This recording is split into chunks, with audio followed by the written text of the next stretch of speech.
Let's take a look at some of the international reaction to this dramatic day in the Middle East, the fall of Bashar al-Assad and his brutal regime. We start in the United States and we welcome Dr Mandel, founder and director at the Middle East Political Information Network and a senior editor for security at the Jerusalem Report. He joins us live from Florida. Thank you so much for your time. What a day. The Assad regime falls. Bashar al-Assad has fled. There were reports his plane disappeared. Now we're hearing he's actually in Moscow, but we've seen the scenes of jubilation in the streets in Syria.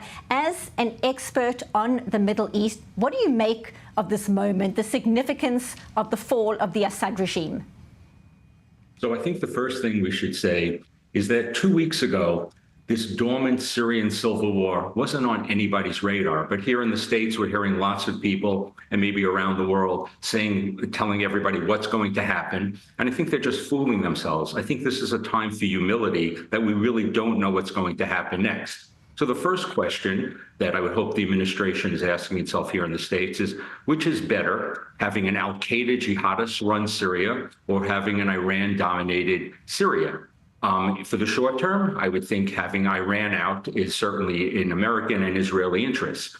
But I think what is happening is people say that Iran has had a major strategic defeat. And I think here in the States, they're going to take their eye off the ball of Iran. A logical thing for Iran to do, and now everybody's talking Syria, but I'm talking Iran first, is that Iran may look at this as an opportunity. Maybe its only way to become immune to attack is to have the dash we've talked about to a nuclear weapon.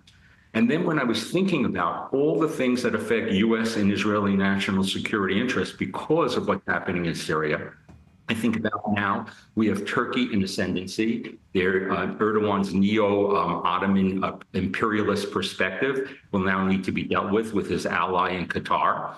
I think about the Kurds, the Kurds who are our allies. They were ethnically cleansed in northwest Syria during the last Trump administration. What is to be of them? And they have been helping us with ISIS, keeping them down. By the way, the ideological cousins of the current jihadists who are HTS that is in Syria is Daesh, is the Islamic State. And will they now use this as an opportunity to arise? I'm sorry, I'm going to have to interrupt you right now, unfortunately, because President Joe Biden is about to speak.